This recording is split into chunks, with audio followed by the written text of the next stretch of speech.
Friends, আজ এসেছি আরিয়ানের জন্মদিনে। এখানে বেশ সুন্দরভাবে ডেকোরেশন করেছে, চারদিকে লাইট, প্যান্ডেলটাও সুন্দর। এসে হালকা করে একটু পাপড়ি চাট, সঙ্গে নিয়ে নিয়েছি পকোড়া, আরও অন্য স্টল ছিল সেগুলো নিয়ে নিই। বাচ্চারা নাচানাচি করছে, অনেক উত্তেজনা, সুন্দরভাবে সাজিয়েছে কিন্তু। প্রথমে একটা ছোট্ট ইন্ট্রোডাকশন। আমার ভাইপোর ফ্রেন্ডের জন্মদিনে আমরা গিয়েছি। আমার পার্সোনালি কোনো নিমন্ত্রণ ছিল না, ভাইপোর তরফ থেকে আমি নিমন্ত্রণ পেয়েছি। এরপরে মূল পর্বের দিকে প্রবেশ করি, চলো খাবার দিকে ফোকাস করি। প্রথমে নুন, তারপর লেবু, স্লাড, সস, ভেজিটেবল, বাসন্তী পোলাও, তার সাথে ছিল চিকেন কষা। এরপরে ভাত ডাল অনেক কিছু ছিল, নিইনি কিছু। এঁচড় দিয়েছিল, এঁচড় নিয়েছি। তারপরে ডাইরেক্ট এসে গিয়েছে মাটনে।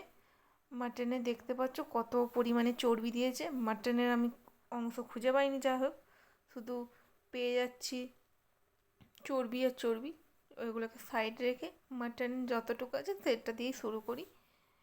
চাটনি, পাঁপড়, মিষ্টি, আরও মিষ্টি ছিল নিইনি।